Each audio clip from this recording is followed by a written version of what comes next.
Marshall skips away, Marshall skips away, Marshall's still going, Marshall's got Richards coming up outside, now inside. Arsenal have gone through an entire league campaign without losing. Bennett and the Dragons win the grand final. Whips that one away, and Kane Williamson and his team now World Test champions. Welcome back to another episode of the TGIF podcast. Thank God it's footy. Big week in terms of rugby league news. We've had a bit of a bombshell out of here yesterday evening, sort of come through. Shaun Johnson, he's hanging up the boots. He's had enough of those Warriors fans abusing him in the comment section. I'm going to go out there and I'm going to say something probably very controversial. I'm going to say a year too late. I'm going to say it should have happened last year, I think. Should have called it. Called it on a high. Unfortunate that didn't win the golden boot. The LEM. Obviously, Ponga coming in and sort of stealing the show at the end of the season there. Which, when you look back on the season, over the last 9 weeks, there's no doubt that Ponga was the best player. So to go through and what was it? They were still, was it 6 points still last year? Yeah, they could pick up 6 points. So there you go, 54 points. I'm pretty sure he must have gotten those last nine games, I'd imagine, to come through and pop him at the end there. But I would have done it last year, end on a high. I think surely a lot of the people involved in the Warriors would have had a bit of, I don't want to say an inkling, but there might have been that little bit of doubt that going, it's that second season syndrome. Obviously Webster's second season in there, and it's that sort of, as I've said a few times, that hype around them is gone. I mean, I've been to 2 games now this season. Did we go to a game earlier in the season? A pre-season game, or was that last year? Might have been last year that we went along this year to a pre-season game, I think, as well. It might have been last year, actually. No, it wasn't this year, because Tigers Warriors pre-season this year was in Christchurch. It was in Christchurch, all right. So it must have been last year. So maybe it is only 2 that I've been to. You've only been to the 1 this year, just the Tigers game. Atmosphere's probably, it's close to the same as last year, I think. But it's not the same. It's definitely not the same as it was. I mean, that game there on the weekend up against Parramatta, it was very similar to how I was the week before. The Warriors fans, sort of 10-15 to go, and you could see people starting to slowly trickle out. I don't know what the time was, maybe 10 to go, and the announcer got on the tannoy, come on everybody, we need all 25,000 of you to get behind the team. And I kind of scanned around, and I reckon it would have been close to about 20,000 maybe by that stage. And coming into the game, you're looking at maybe like 17, 18. There was a good chunk of people that I'd say that had left by that stage. And I don't blame them.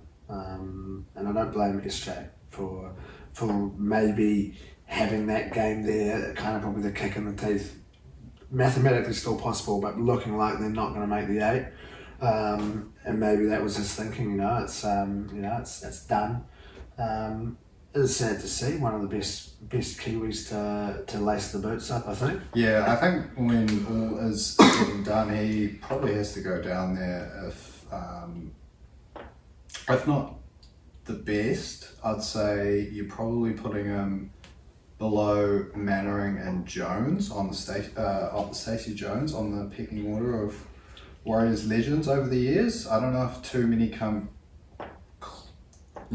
too close to outright beating Shaun Johnson. Do you chuck in a Steve Price? Yeah, Steve Price obviously did huge things for the Warriors, but just the fact that I think Johnson with his longevity there. 100%. Johnson in there as well, but I'm thinking Steve Price maybe also huge for the Warriors. Maybe barring his off-field antics, Manu Vatuvai would possibly be, and probably still for a lot of people, be in there as well as one of the greatest ever Warriors players. I mean, on the field, unreal. To be fair, I think it's probably also the whole position argument as well. I think possibly one of the first ones in his position to start to be slightly different though in terms of what you can bring to the game in terms of meters and things like that though, because he was a big fella. Yeah. Obviously, it is a little bit harder to be considered in the GOAT status if you've got the number 5 or 2 on your back 100%. compared to a 7 or a 6 or a 9. But hey, Mannering 11, 12, 13 really, to be honest, most of his career.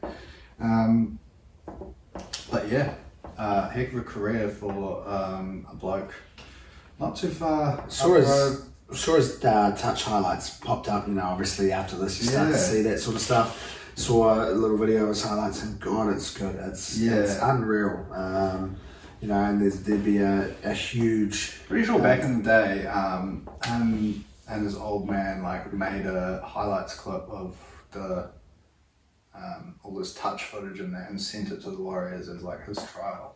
Jesus. And I'm like, we can't have a look at you. Well, this video's as you would, seeing the footage of that. There'd be a huge portion of kids who'd be out there running around, pretending to be Sean Johnson. Probably our generation more looking to emulate your Benji Marshall. It's Benji, and then SJ was the one that SJ coming onto the scene. Yeah, Benji sort of obviously fallen off a little bit. Obviously, as well, 10 years we're looking at earlier, and the rest. But Benji probably in his prime, 2011 when Sean Johnson debuted, and then switching to Union as well, obviously. So I'd say it would have been Benji and then Sean Johnson for this next generation of footy players coming through. But yeah, it is quite a big shock for the Wires fans out there, I'm sure. Yeah.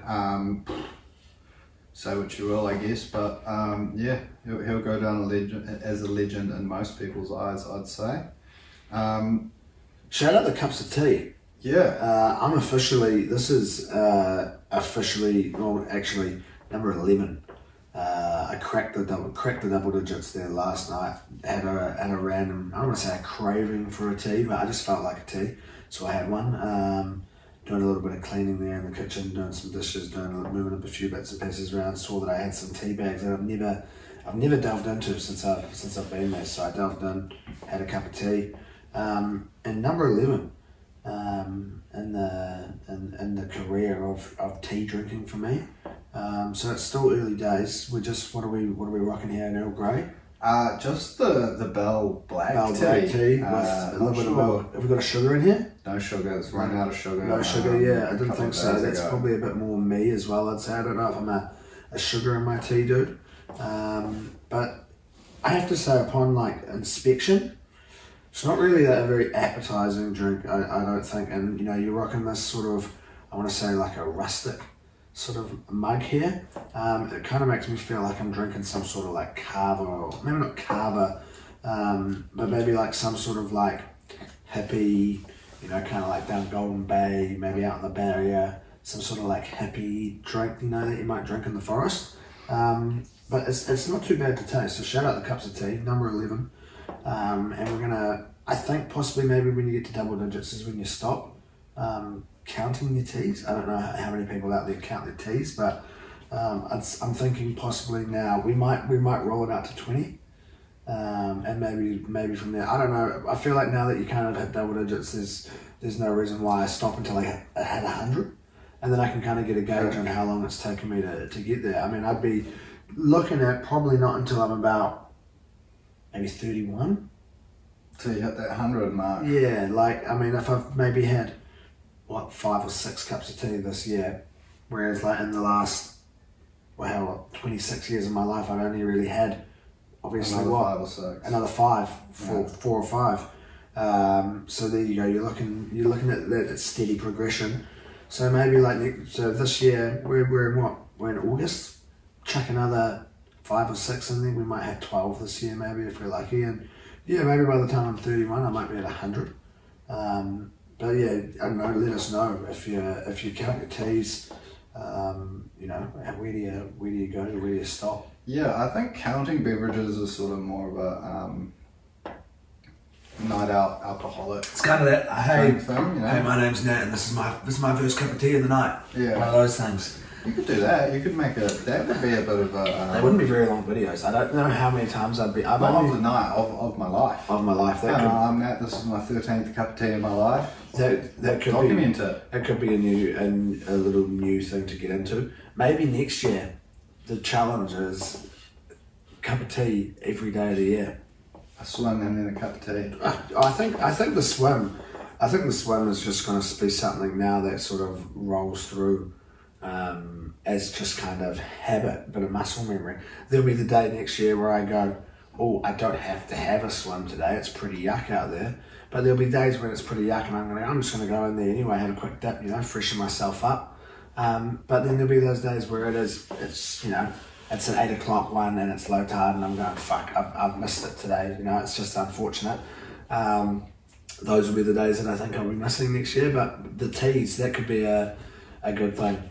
Yeah, certainly. I'm already leaning toward, I had a few requests for the old shorts every day of the year. Shorts every day of the year. I mean, I'd say you would have done that without even trying for about... I'd say there would have been times. 2 or 3 years. There was a couple of portions of my life there, where we were going out a bit more. And, rocking the chinos. Rocking the chinos. I'm thinking, maybe, year 12 and 13 of high school, rocking the longies to school on a Thursday. Yeah. And your formal gears. Rocking the chinos to parties on the weekend. Parties on the weekend. I'm thinking you also chuck in a couple of school balls in there, so that's going to knock you out of the park. And then we kind of rolled into that university phase of your life. So, I mean, the only year that I'm thinking that you could maybe chuck it in there would be 2014. But I definitely have to go back to the ball 2014. There you go. Again, the ball's done you so I don't think. Oh yeah, I did too. That was the. That's one I didn't. That was the one I was too sick. So I'm thinking, possibly never been done before. A year of only shorts. Because I'm thinking, throughout my your teaching career, I've worn pants at least once on every placement. I'd say, even maybe not your first one, but I'd say my second one at Stanley Bay, I probably wore pants. So I'm thinking maybe that's the go next year. If there's any formal occasions, I don't know what I'm going to do. I'm thinking I'm going to have to maybe invest in a really nice pair of shorts that can go with a nice shirt, maybe for like a wedding and hope for the best. Or if it's like turn down on the door. Yeah, I guess so. Or maybe you just request, you hit them up. Hey, I'm doing this fucking stupid thing.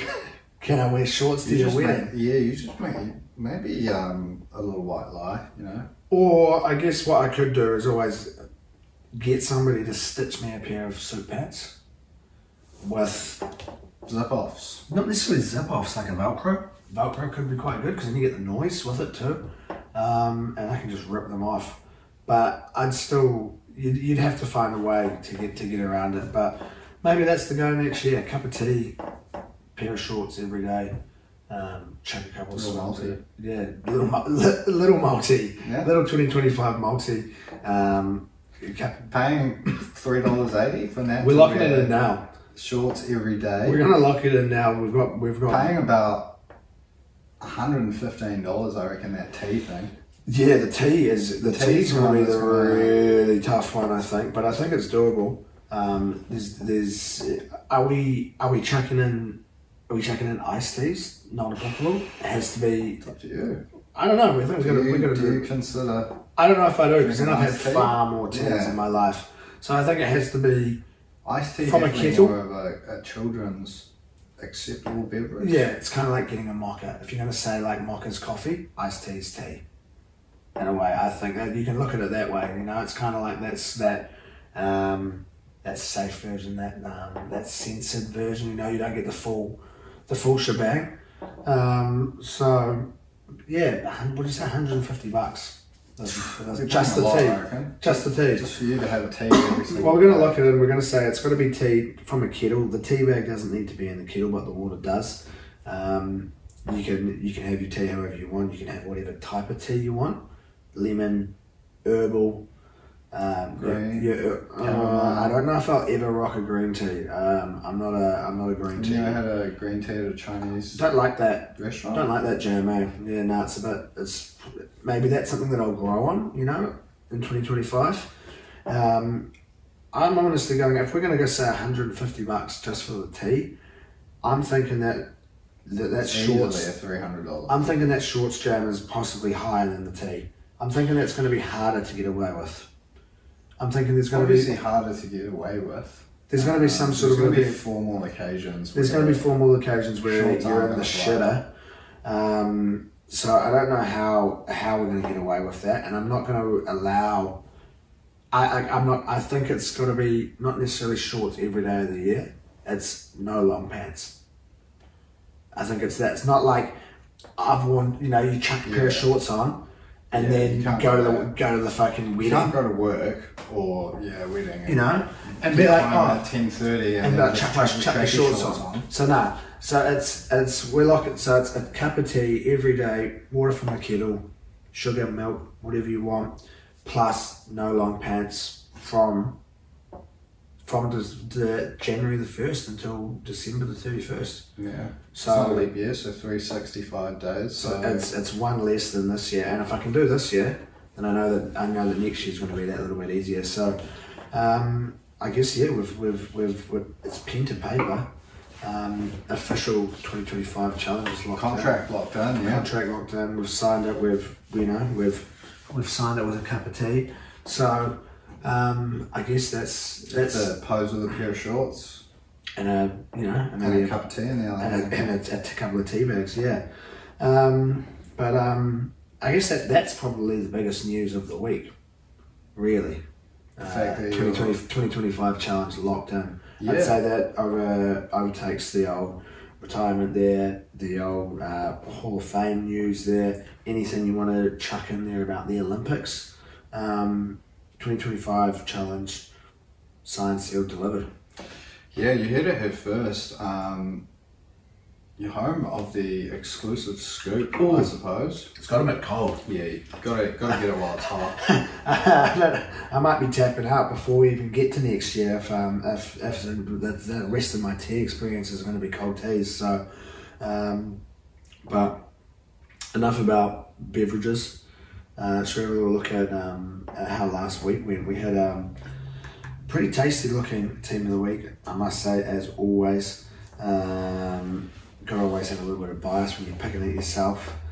Unfortunately, none of my lads making it in there on the back of that big loss there.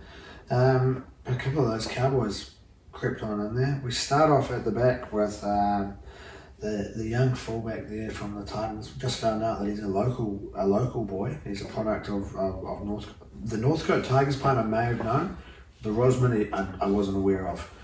Yeah, saw him in on his Instagram. Little photo of him in the blue and red. First 15 First 15. I have a feeling if he's young, he would have moved there as like a 17, 18-year-old, maybe like first 15 in fifth form, but also quite a small fella. Yeah. Rosmany, North Harbour, not the strongest first 15 competition out there, but Rosmany. Do you reckon he played fullback? Yeah, he had 15 on. He had 15 on, okay. Because I was going to say, he's not running around there in the 9, like, maybe playing a bit of rugby there. Look, to be fair, by the photos of it, it looked like it was their top field. Yeah. I don't know if they play like 5th grade there or second 15. The top field. Have you never been to Rosman's? Yeah, I'm just up by like Mitch's house. I'm just trying to picture. Oh yeah, down behind like the tennis courts. That there's like the turf there, the area that they've got. Yeah. Not down by the what do you call it? Fred Thomas Drive. Yeah. No, I know where we are. Yeah. But yeah, local boy. I suppose you'd say. Well, not local to here, but local to our local. Yeah. I suppose. Absolutely killing it at the moment for the Titans. Huge win for them over the Bronx to come out. What was it, 30 odd points unanswered in that second half? There. Yeah, something like that. Huge win there for the Titans in the end. And Kenny definitely had a part to play. We move on into that little bit of a North Queensland Cowboys section here. We got Murray Taulagi there in the 2 and Big Val Holmes in the 3. Tore up the Tigers there on Thursday evening. I did it again. We tapped out early. We tapped out with the red card, and I missed the little flourish of Tigerish sort of looking play there at the end there. We managed to get in and score 3 tries, but Taulagi and Holmes, they surely ripped us apart in 62 minutes, I think it is, that I got to watch. Yeah, Taulagi 3 tries in the end, I think. Yeah, could have something. He just destroyed us down that side every time they went to him. Pretty sure he's played 5 games against the Tigers. He's got 4 try doubles. Yeah, it was a very gnarly stat that I saw. Including a hat trick. The only one he hasn't gone well is the old 66-18 spanking. But yeah, hell of a game from him and Holmes. Good to see Val Holmes putting in some good performances as he looks to scoop himself his next contract. Fingers crossed the Dragons can pull something off there. Be nice to, obviously not like for like with Lomax, but very similar in terms of elite outside back, kicks goals. Be pretty happy to see him sign for the Red V. But his centres partner, Stephen Crichton, absolute freak. Best centre in the game. 2 tries and a try assist was probably the difference in the end for the Doggies and their big win at Belmore, which was good to see if you're a Doggies fan, I suppose. And another Titan, Jojo Fafita, I believe he also might have touched down for a hat trick. Yeah, so, I think so. Yeah, 2 hat trick men on the wings. Yeah. Awesome stuff there from both teams, really racking up high 40s. Dylan Brown, you got to see him in action on Friday night, and I sure did. Got to see him in the back flesh. to his best. He did. He played bloody awesome. Sort of tore apart that lackluster looking Warriors team there, and yeah, he did look like he was back to his best. Electrifying. A player like that, really, really good player to see live, and it was nice to see him come out on top. Even though I was half in there looking for a Warriors win, it didn't take me long. First try was 6-7 minutes in, I think it was, maybe even less. That Parrot scored, and I found myself celebrating straight away. I was in the away fan area. It was same row, pretty much same set of seats as we were the week before. And I found myself celebrating for Paris. So I kind of was just straight away. I've resigned myself to the fact that it looked like the Eels might get a win, and Dylan Brown definitely had a huge part to say in that. 100%, yeah. Definitely a bittersweet moment for a Tigers fan, but as one that hates the Warriors, sort of cushioned the blow, I suppose. Benny Hunt, now from last week, kicking the ball out 3 times. Not in a row, but in a game, into this week down in Melbourne. Absolutely outstanding there, a couple of try assists, really broke the game open for us, and bounced back in emphatic style, Benny Hunt. Yep, a bit of a shock there, that one. I didn't manage to catch that game, and you'd message, and I'd just seen the score, and I thought it was sitting there thinking, far out, this could be an interesting ending to this game. And obviously, Dragons come out there on top, bit of an upset there, and Benny Hunt, bit of a star on the night. Yeah, usually the case when the Dragons pick up a good one, so no surprises there. Terrell May finds himself back in the front row again, having himself a hell of a season there. Probably nearing on double figure appearances, just about, I reckon. In the team of the week, I'd say more often than not. He'll be in team of the season, I'd say, on appearances there. I'd say there's no doubt about that. He'd be the prop to beat this year. Chuck and AFB as well. I'd say it'll be those two. I don't think we'll see Payne Haas involved. Obviously missed a lot of footy this year. The old C, yeah. So yeah, I mean, he was the pick and stick, yeah. Yeah, he was the lock and load last year, kind of first name there on the team sheet, and yeah, I don't even know if he'd be cracking into that bench. I think we'd be able to find another, top Tom Hazelton.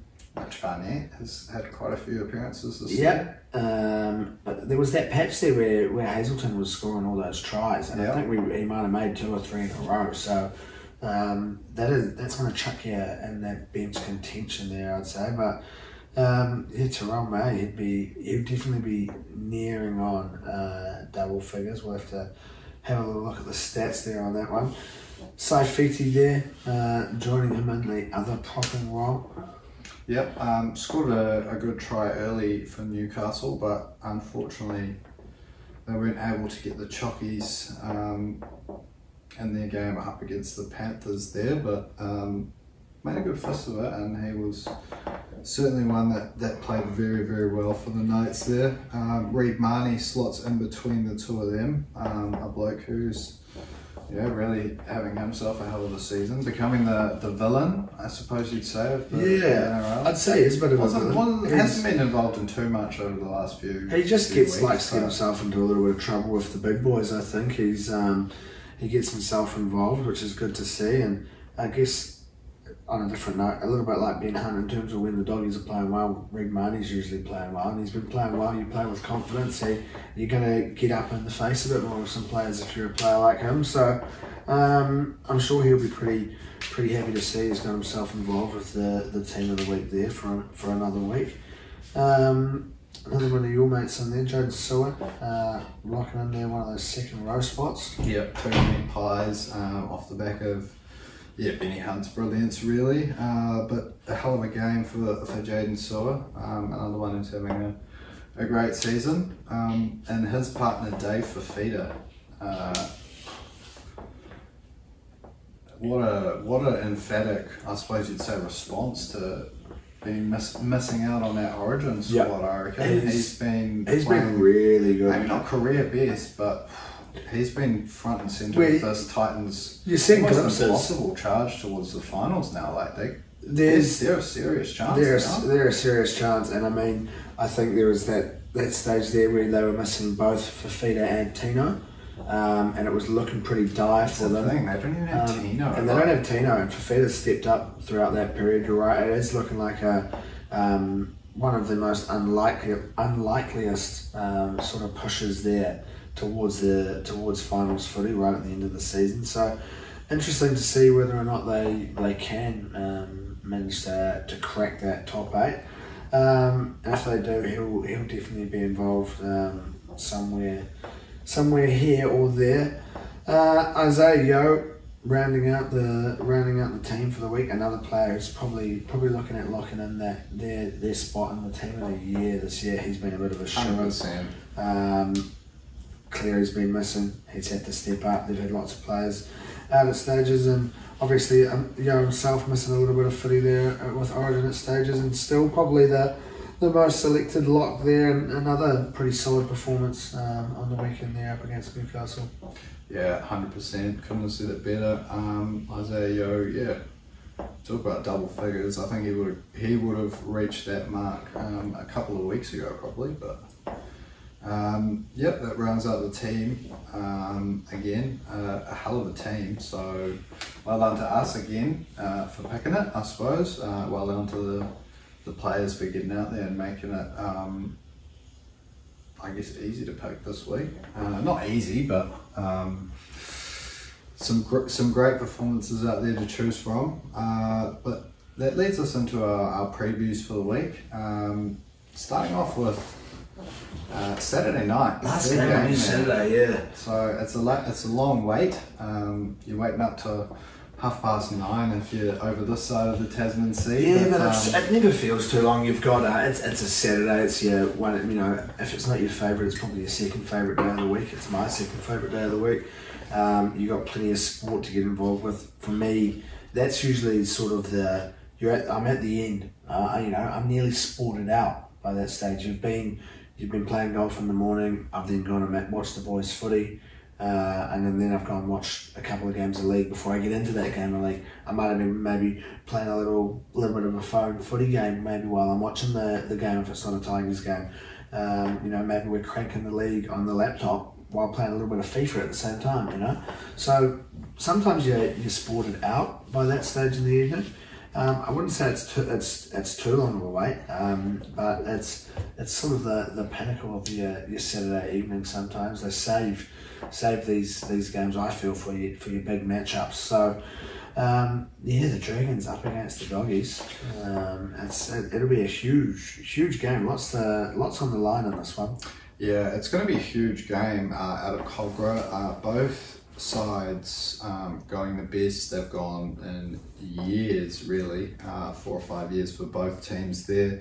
Both sides huge chances of making the finals, which maybe 1 or 2 Doggies fans out there might have had them sniffing around the bottom of the 8 if things went well, but Dragons. Look, even as the most biased Dragons fan out there, I don't think I could have picked a finals charge. To be fair, I was happy with anything but the spoon this year.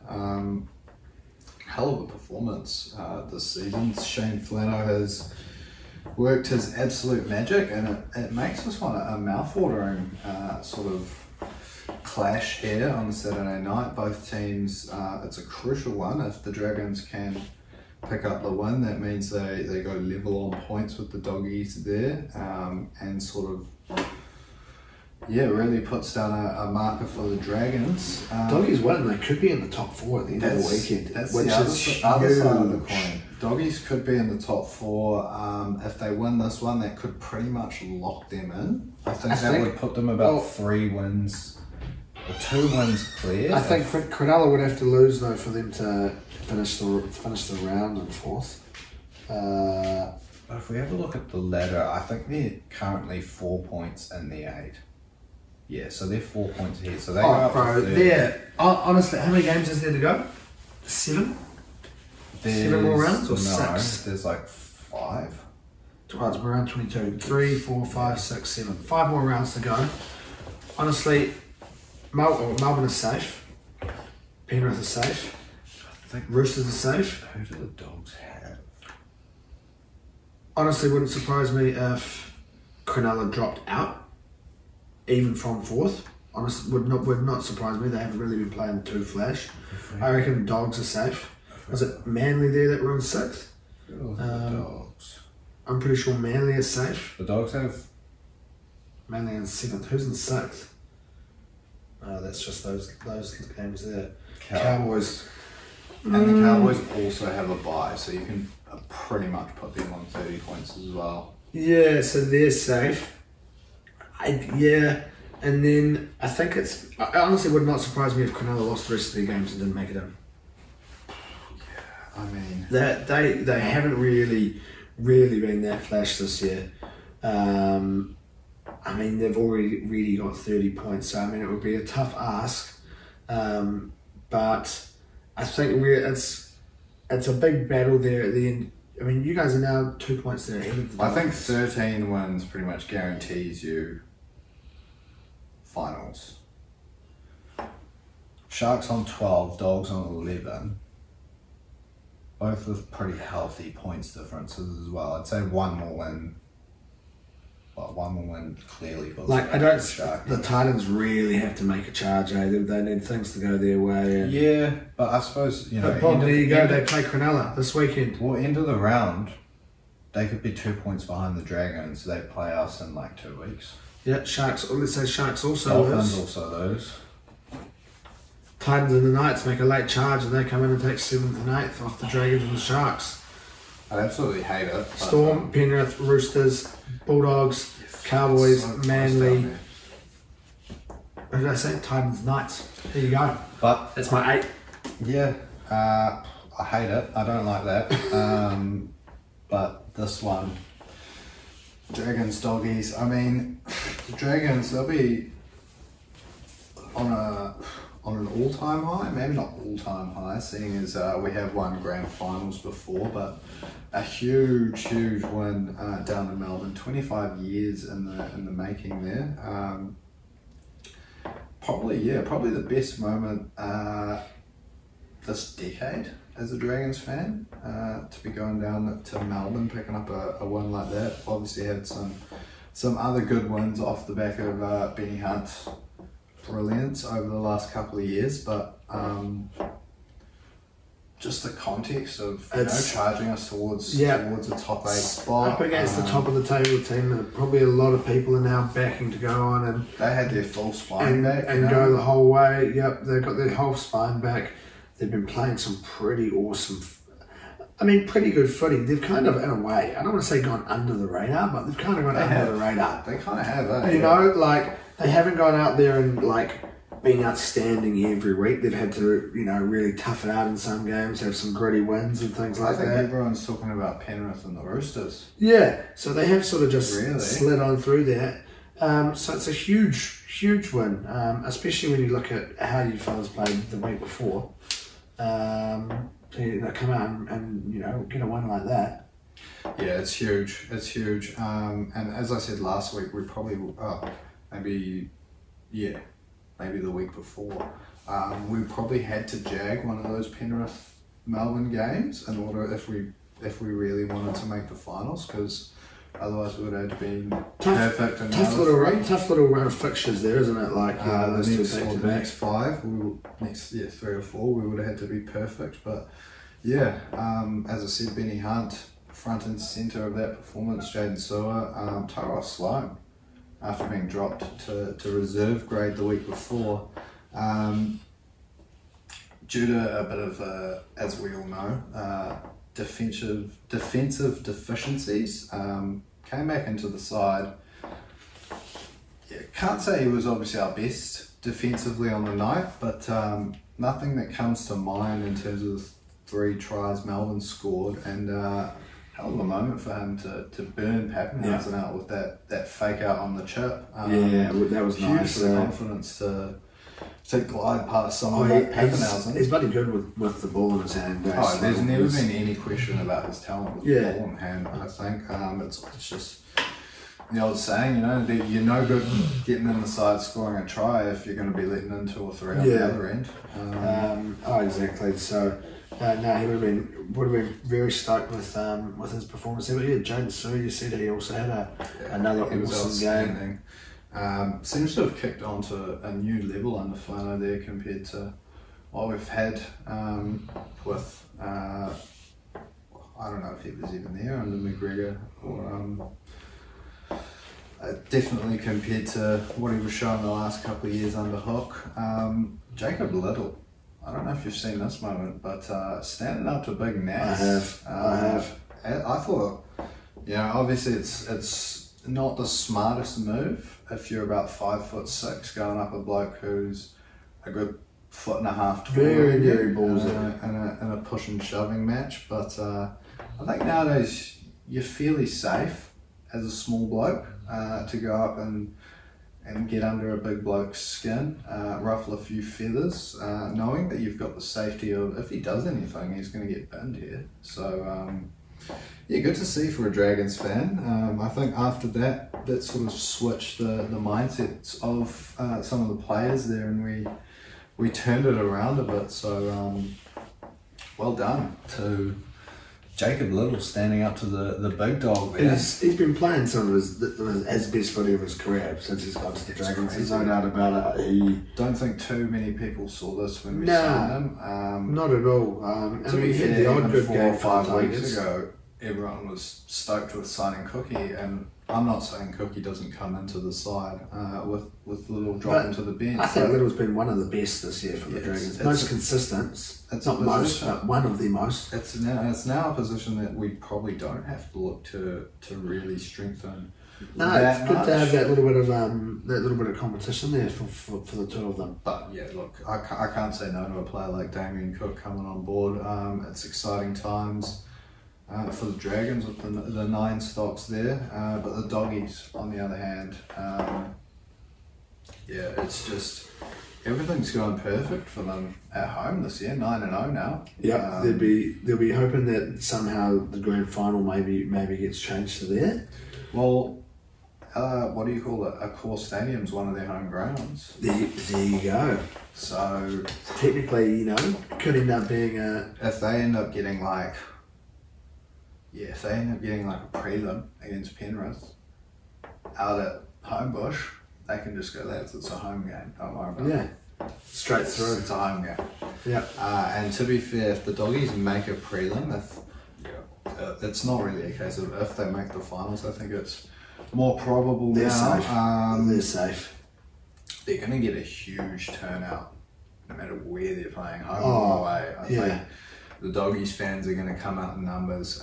They're going to get their hands on as many tickets as they can, and yeah, it's going to be a good sight. Sorry, but we're hoping that 2-8 away record comes into play this week. Although, yeah, it's hard to see them putting in a bad performance. I don't think we've seen that for a while now. I think they won 4 of their last 5, and the one they lost was the 2-pointer up in Townsville to the Cows. So yeah, Stephen Crichton, another insane performance from him, and the Fox, he's back involved, scoring tries as well. Not a bloke that you want to see get a little bit of open space this weekend as a Dragons fan. Just in general, as a neutral, it's good to see the players like the Fox back in the action. Certainly one of the most entertaining players we have in our game. So good to see him back. But fingers crossed we can shut them down. That's the way to do it. Keep them from scoring points. Keep it nice and close, and you know, if you can keep someone like him quiet, then it's a nice little chunk of trying to go out there and take the win. Probably what we're looking form wise, when we're leaning towards the Doggies in recent time. They seem to have the rub of the green over you. They do. 3-2 in the last 5, 6-4 over the last 10. Even those sort of 2 or 3 years where they were abysmally bad, and that's coming from a Dragons fan. We probably only finished a couple of spots. They were one of the teams that probably, like the Tigers, that they beat. Pulled the win out. You know, that's their one of 4 wins of the year. They're 7 of 10 at Cogra all time as well. Although I don't think they have played since maybe like 2009. So it's been a wee while, but yeah, you'll be hoping for a little bit of a continuation there of last week. It's one of those situations, if you can go out there and beat first place, and there's no reason why you can't go out and beat the team that's in fifth. Yeah, sell out at home. Wasn't good showing last time down in the Gong up against Penrith, so hoping the Dragons fans the Dragons fans do get to see something a little bit nicer for them come Saturday night. Probably the 2 most improved teams over the course of the year. I think you're probably now considering, in relation to last year, if you took an improvement over the course of the season, you've got to say that's the Titans. It's got to be the Titans, yeah. Compared to last year, shocking. You and the Doggies, I'd say so. I mean, the Doggies have sort of been building this for a wee while. Whereas I was thinking about it, the Roosters are technically very much improved from nearly missing the 8 to nearly winning the minor premiership. Yeah. But I mean, I think the Doggies have been on this build for a wee while, and you know, each start of each season, it's kind of like, they look good, they might go alright. It's been for the last 3 or 4 years. So they've signed someone, and, they've signed and now it's sort of kicked on a little bit. And this year is the year. Whereas the Dragons, I mean, who are you saying is the instigator for this set of form? You know what I mean? Like, it's just kind of there's been change of coach, obviously, which is obviously had an effect. But it's just kind of been a change, been like it's just happened, I guess. Yeah, I think it's got to go down to the coach. You look at the Dragons off-season signings, Faitala Mariner, he's been awesome, but not a player that you sort of... Same as Little, awesome, but not a player you'd pin your hopes on swinging your franchises. You don't build your team around your Faitala Mariners, your Jacob Littles, your Kyle Flanagans, those sort of blokes that we've brought in this year. But I mean, Zach Lomax is obviously a big one. He's come from probably a player that's shown a shitload of potential and sort of flashes of brilliance over the last 5 years of his career, but this year has really knuckled down, and a little bit of consistency, and all of a sudden he's considered just about top 3 or 4 wingers in the game now, which is good for a Dragons fan. Unfortunate that we get it in his last year in the Red V, but yeah, as always, I'm going Dragons 13 plus in this one. Yep. It's a little bit leaner than last week. They've slashed us in 4 just about. Gone from $19 down to $5. $5, yeah. It's it is home game, slightly easier opposition. Yeah, off the back of last week. Odds are always going to be a little bit less. I've gone for one of the old favourites, the old golden pointer. I haven't pulled one out for a wee while. It's got that feel about it, you see that there's plenty on the line for this one. You guys can jump the doggies can jump the Sharkies into 4th. It's going to come down to the wire. We're going to see a little bit of golden point action, and I'm calling it now. We're going to see a Benny Hunt field goal. Ben Hunt, I don't know if he really kicks field goals. We're going to see a Benny Hunt field goal. Zach Lomax with the fake out. Maybe he's off injured. Maybe he's right of the ruck. It's got a bit of Benny Hunt saving the day, and I feel like it's going to be his day to go out there and prove the data's wrong, get himself a field goal. I don't see any reason why he can't go out there, and he seems to be able to do most other things on a footy field. Yeah. Can't say I'd be unhappy seeing I'm it. not chucking it in my bet because I'm not that confident on it, but the golden point But you can see it. I can see it. The golden point's there. That Benny Hunt field goal slightly in the distance, but yeah, that golden point's there for now, at least $17. So definitely get yourself involved in that. I like it. Before you get a big snooze in before the game of the round, the Knights up against the Tigers. We're up for your last game of the round. I mean, I don't want to say it's a big game because you're probably nearly looking at season done in terms of locking in that spoon. But I guess it is a big one. The Eels obviously going out, taking that win last week really didn't help us. We've still come up against Para in the last game of the season, and we have a bye. So if we can win that game and then we have the bye, we're equal. I think the points difference, we're looking at about 80-90 points that we have to claw back. That we are behind Para. It's not looking good in terms of that. So we need another win elsewhere, and we need Para to not win another game. So it's tough, but we've got to start somewhere, and we're going to have to start up against this Knights team. It's going to be a tough one. Ace is having puppy dreams. I thought he was farting before, eh? No. He's whimpering. Yeah, he's having dreams. What do you reckon he's doing? Don't know. Having a run through the park. Yeah, or something scary maybe, if he's whimpering. A big dog. Something like that. Maybe he's re-envisioning the attack on Sam. Could be, yeah. Maybe he's re-envisioning you coming at him with the golf club and him freaking out. Yeah, it could be a bit of PTSD. I can tell you, I definitely get a bit of PTSD every time now that I'm going out there and watching one of these Tigers games. It's another week there last week where we see a player be penalised for some sort of brain fade. We see Justin Olam there coming in with a pretty bad high shot. I mean, I have seen a couple of little compilation of shots that happened from over the weekend and the different things that came from it, with us being the worse off, and people, Tigers fans saying that we get a bad rap of it. I mean, it is probably, if you were to look at the teams that do get penalised the highest, they probably are the teams that are down the bottom. But it's not necessarily you're getting penalised because you're down the bottom, you're just playing shit footy a lot of the time. Yeah, I think it does sort of feed into each other a bit. If you are a shit team, maybe the refs have that inherent bias that you've probably done something. Maybe that was an inch or two high, like we'll blow the penalty. Whereas this was high. Maybe they go, oh yeah, he's a bloody good player. There's no. This was high, but maybe we could have got away with going to the bin. Yeah, I think 10 in the bin.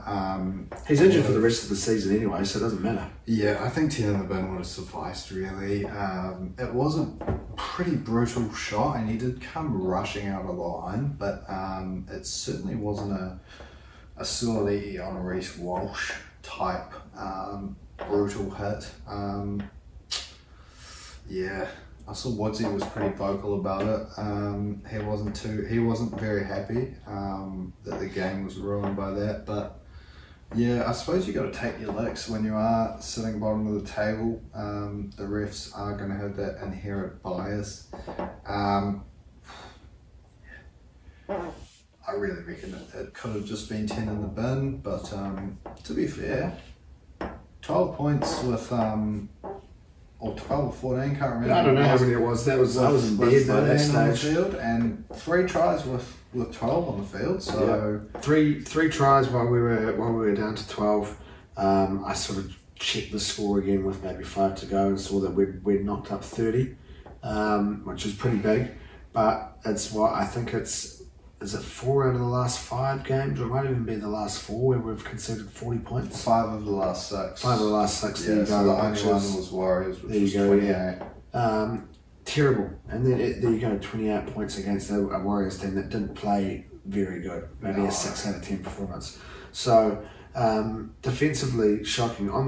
In this game up against the Cowboys, 3 tries down the same, pretty much the same sort of play. Just by having shit defence out on that side. Yeah, was it old mate from Union? What's his name? He had a pretty rough night, I think. Yeah, he had a bit of a rough night. Was it not Staines' win? I'm pretty sure out that side, I believe. Yeah, it was Staines' win. And Staines just jams in every single time, and he never gets there. Yeah. So you're done. And as soon as he jams, I don't think he's as fast as he thinks he is. The old Fox Ferrari.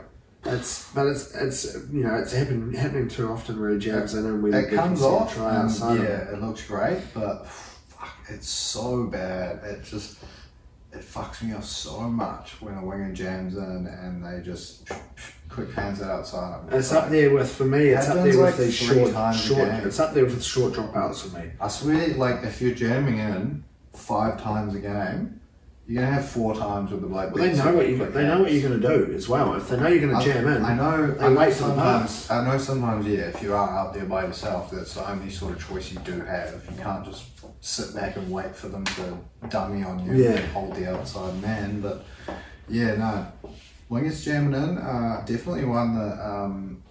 That and short dropouts for me, especially for the Tigers, because Staines jams in, we concede tries. We play short dropouts most of the time. We're going to fucking give the ball away, and then we're going to concede a try. So they're both very high on that list there for me. But we're just going to have to go out. We've got to get out there. We've got to try and defend. We've got a couple of players back in this one. We see, as I said, a few big names. Olam misses out, but we see Dewey come back in to replace him.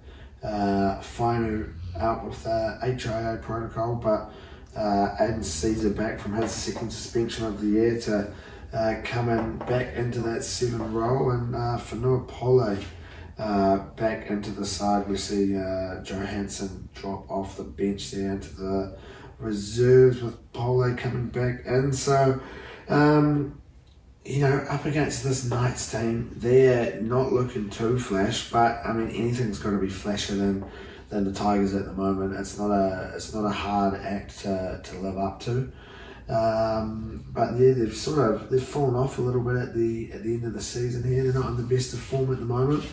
Yeah, no, 2 from their last 5, 4 from their last 10, which does include a 6-point win over the Tigers back in round 10. So a little bit of revenge on the card for Benji and the boys. I suppose the good news for Newcastle is that they ran Penrith very, very close on Sunday afternoon.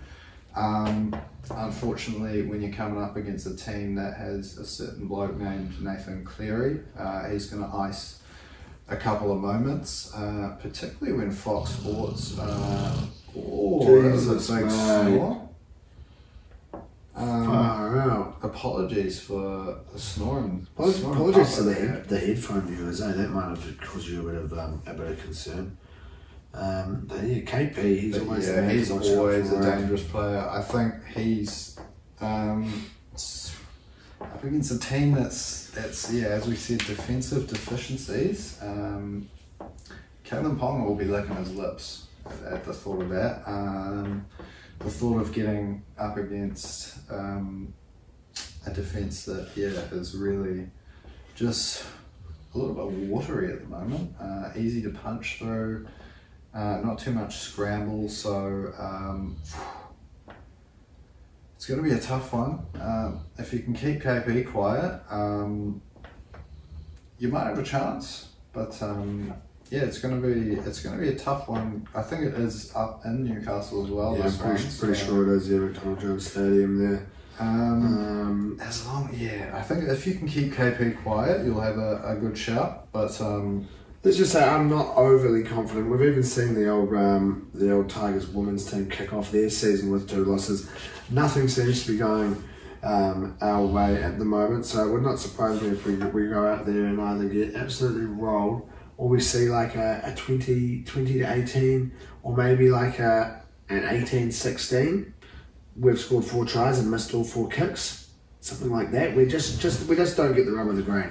But I'm going for that close Tigers win. I'm going for that 1-12. Chuck Galvin in there to get himself a meaty, and you're looking at $14. Yeah, not too bad. I've just gone back to the old favourite when I don't know what to do with the result. 3 random try scorers: Joreen Buller, Adam Dewey, and KP. What happened there? I just tapped him on the leg and he freaked me out, man. Press it out. I fritted you out. Sorry, Ace. There we go. Out. That was all. Yeah, sorry, buddy. The old 3 try scorer bet though. It's a good one. Yeah, did I get through it? Buller, Dewey, I think so. Buller, Dewey, Ponga. $19.21 there. So we're for both of those to come off. We're going to be lucky to score 3 tries. So we'll cross our fingers and hope for the best there this weekend. We're getting closer and closer to the kick-off of the Premier League. We've had another friendly loss, a 2-1 loss to Liverpool. We saw a couple of good signs, some not very good defending there for Salah. A nice goal from Salah, I'm not going to lie, a lovely finish, but some not very good defending there in that one. We've seen glimpses through our pre-season that have looked good. We're yet to see Kelly Fourie get himself involved. We haven't seen him get out there, didn't get a chance out there. Are we still in the US, or is that the tour done? I know we play Leverkusen. I think we're back now. We play Leverkusen tonight. That's at the Emirates. It's at the Emirates. Okay, so we're obviously back. Is it tonight? Is it like overnight? I imagine, or maybe in the morning there we might see that. I know that it is. As far as I'm aware, tomorrow. Where are we? Arsenal by Leverkusen. Possibly the day after. There we go. It's the 7th their time. So 5 a.m. Thursday morning. Up against Leverkusen there. No signings. Can't afford yet to get involved. We've had an outgoing. We've had a sale and a big sale. Emmy. Yeah, unfortunately that's a bit sad. Emmy Smith-Rowe joining our cross-town West London rivals there in Fulham. £34 million. So, look, I think both teams take the money and run them happy. 100%. 34 mil for a player that's not been able to play a consistent season at first team footy. Yeah. Thank you. But also from Fulham's point of view, and a player that could, if you string, you're in a situation where you want to play. You want him to play 38 games in the season. We were in a situation where we wanted Smith-Rowe to be starting week in, week out. Fulham would love to have him be out there and be one of their main attacking threats. And I think if he does get that opportunity, 100% will grow into an awesome player. Yeah. Just not really given the chance. at Arsenal. Yeah, he certainly was going well for a while there early in Arteta's tenure. I think it was sort of halfway through his first season. He changed it up a bit with the formation. He had that big game against Chelsea. That was the turning point that season there. He probably saved Arteta from getting sacked. Yeah, I think Arteta's probably got to be sending him a little thank you note for keeping his job. There's no doubt about it. I mean, it is sad to see, but it's the way that football goes. You know, there's a high chance we might be losing Eddie as well. There's plenty of teams that I've seen that are interested. I've just heard recently that apparently no one's meeting an asking price for Eddie. Okay. So I knew that there was lots of talk about Ipswich wanting him. So whether or not that's off the back of us making a little inquiry regarding Alvarez and Man City probably swift to shut that one down after what seeing what selling us Jesus and Zinchenko did sort of catapulted us into their rivals category. So I think we heard from, was it Pep or someone in the hierarchy, that they will not be selling to Arsenal again.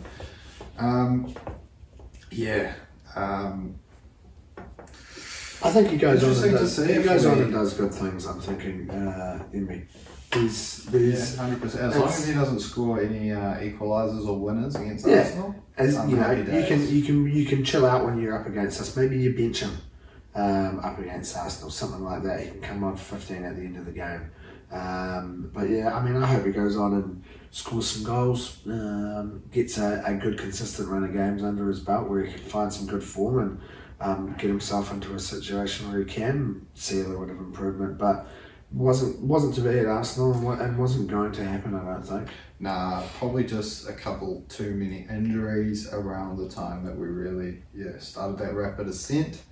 And you can't blame Arteta for not wanting to change it up with the way the team's been going over the last 2 years, and integrate him back in with a great rush. So unfortunate for Emmy, but not the end of the world for him or Arsenal. I'm sure they'll both move on.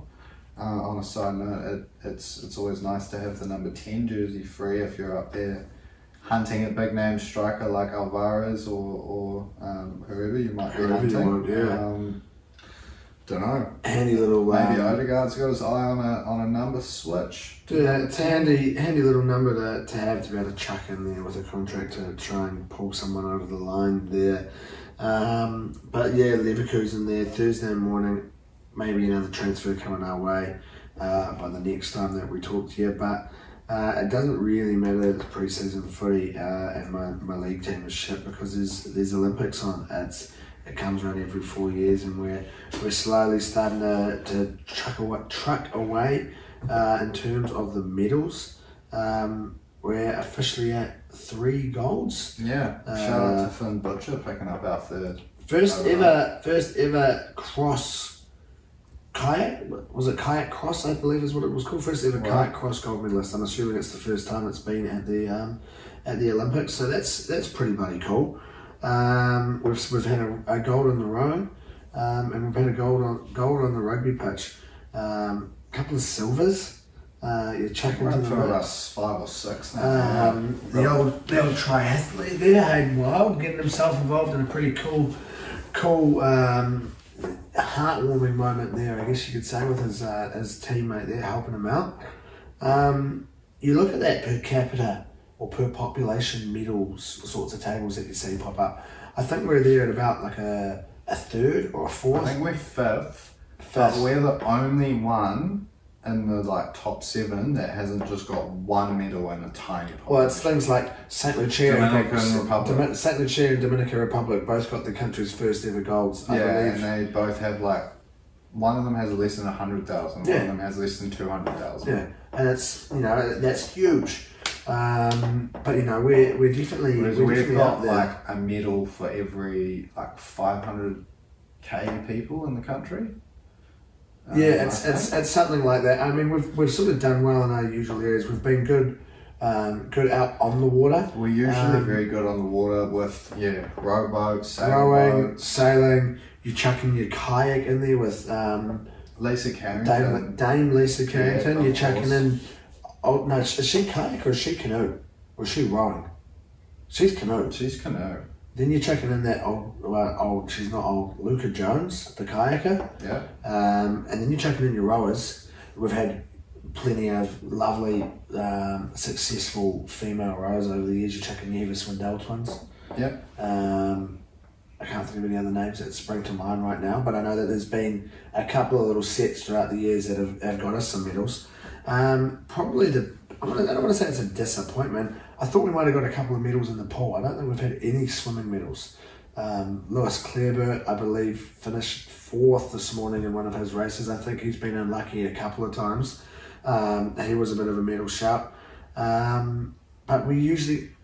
Am I maybe leaning towards the old Paralympics here? Am I thinking maybe Sophie Pascoe in my head? Yeah, I don't know if we're usually the strongest in the pool. I was expecting a swimming medal.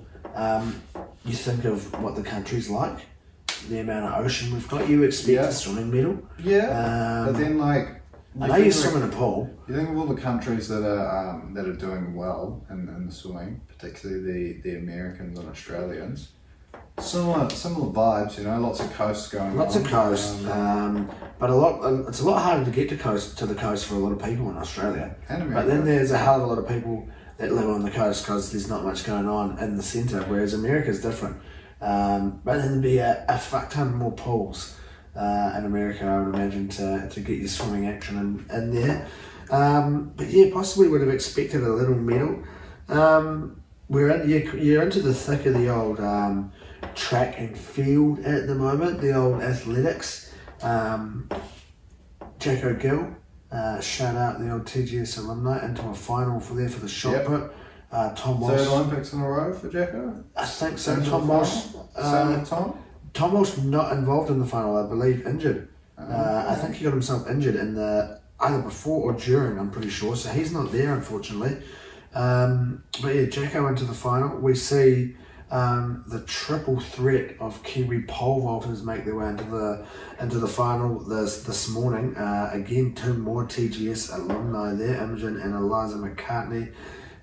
Olivia McTaggart, the 3rd there to make her way into that final. I think it was 4 metres 55 that Eliza cleared, along with 11 other jumpers, and then I don't know how many they needed to make the final, but no one else made it, so it opened it up to the field below, and Imogen and Olivia both made it through, so that's pretty cool to see. And then to top off the old TGS run through there, Lucas Wilson-Keane, the old I don't want to butcher it here, I'm not even 100% sure on what sport he's there for, because he does about 3 or 4 different things. And kite surfing? I thought it was foil boarding. I'm pretty sure it's kite surfing. I just going to the Herald, that one that I had open before, day 11, because it came up.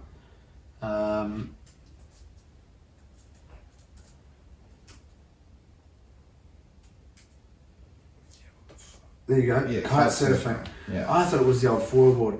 I mean, he does a whole heap, Lucas. I mean, I'll never forget the night that he gave me a lift home from a party. I was stumbling home paralytic from a party in 5th form, it might have been. Maybe the year after. I would have only been 15 or 16, and I probably had a night on the Mavericks or something like that. And stumbling home must have been somewhere in between McDonald's and I want to say like your Roberts Ave rest home down the bottom there. Yeah. On the left hand side of the road. So obviously coming there from Brooks, I haven't risked the old late road crossing yet. 12:31 in the morning on a Saturday, rolling through to your Sunday, I imagine. Get this car pull up next to me. I was dressed in full Navy gears. I was in my dad's Navy outfit, and obviously Lucas had recognised it was me. Scooped me up. I think he might have even given me a couple of like Macca's chips or something like that along the way and dropped me home, which was bloody lovely. And here he is out on the world stage. So shout out to you. Hopefully he can bring us home a little bit of... yeah, not too clued up on the old kite surfing scene. I think he was 13th after the first day. Okay. I'm pretty sure he ended up... Hopefully it's a sport where there is a bit more variability, but more... Well, he's done well in events over his career as far as I've seen. So, yeah, I mean, hopefully he can get out there and get himself involved in something. I think Eliza at the moment, possibly our next big medal hope. But we've also got Lydia Coe. We've got Lydia Coe. We've also got... She's a two-time... Those kayakers are out there at the moment as we speak. And actually, Lucas has already gone out there, to be fair. He went out there at 10:03, so have a little scroll down there. That'll just be his tomorrow, won't it? Oh yeah, 10:03. So that's probably when the event starts. Yeah, but have a little scroll into that live blogs. Let's see if we've got any... oh, you're just on the schedule, are you? No, it's up here. What have we... There we go. Underway and still to come. So scroll there's that sport climbing, speed climbing, Michael Burgess, kayak sprint. See, there you go. That's where we get involved with a bit of Dame Lisa. I was looking at it. Oh, okay, yeah, first fourth in progress. So yeah, that's all right. We've got There's Fisher, not never met them, but there we go. Win their heat with these, lovely. So they're through. They're the medal hope as we're after their Dame Lisa. By the look, you're saying 10:03. Load more. Click on the old load more. Have we got any? We might be. You Marseille Bay. There's been a delay. There you go. Wait for better wind. Yeah. Hold on, Reese's Pieces. He's over there at the moment. Shout out Reese Bratushka. I saw a little thing. Team Eliza, obviously good friends with Eliza and Lucas. Yeah. So you know, shout out Reese. Hopefully he's out there pulling off some halfway shots. If he gets a chance to get himself involved, if he can. Yeah, might even find himself. I don't know if there's an I don't know if there's an Olympic event for halfway goals or great free kicks up against Albany. But if there was, he'd probably be up there for my pick for a gold medal. We're also nearing closer and closer to 8 of the world's best darts players making their way down under. To be fair, some of them may be in the Southern Hemisphere already as they head to Wollongong this Friday and Saturday night for the New South Wales Darts Masters. Before they head over here next weekend, off to Hamilton, down to the Glowbox Claudelands Arena there to see whether or not some of these Kiwi fellas can give it their all up against the world's best. We'll see Ben Robb, we'll see Hopes there in action. A couple of newcomers. We see Daniel Snooks. It'll be his first appearance at a TV event, and he was my second ever competitive game of darts that I ever played up at the RSA. First person to ever hit a 180 against me. Yeah. First person to ever hit a 171 against me as well. So I'm looking forward. Same game. Both in the same game. I'm really looking forward to seeing him play. He's on TV. Daniel Sensei Snooks went out there and won one of those events up at Birkenhead to qualify. So that's what we've got to sink our teeth into over the next 2 weeks. The darts at a reasonable time of the evening, which is really, really cool to see. I'm torn one of the nights there. I think I'm going to have to be doubling it up there. And doing a darts on the phone while watching the league. I think we've got a Tigers darts clash there at some stage. But that's what we've got to sink our teeth into over the next week, 2 weeks. Some darts down under a reasonable time of the evening where you don't have to be getting up at 1, 2 in the morning to see Hopes fall out 6-5 up against Dave Chisnell in the Players' Championship or something like that. So it probably wraps us up there for another week. So as always, if you've made it this far, thank you for listening. Thank you for getting involved. Get in there on all your socials. Give us a like, give us a 5-star, give us a subscription. Enjoy your week ahead. Enjoy whatever sports you may be getting yourself involved with. If you're having a punt, do it responsibly, and hopefully we'll see you here next week. Yep, we sure will. See you then. Ciao.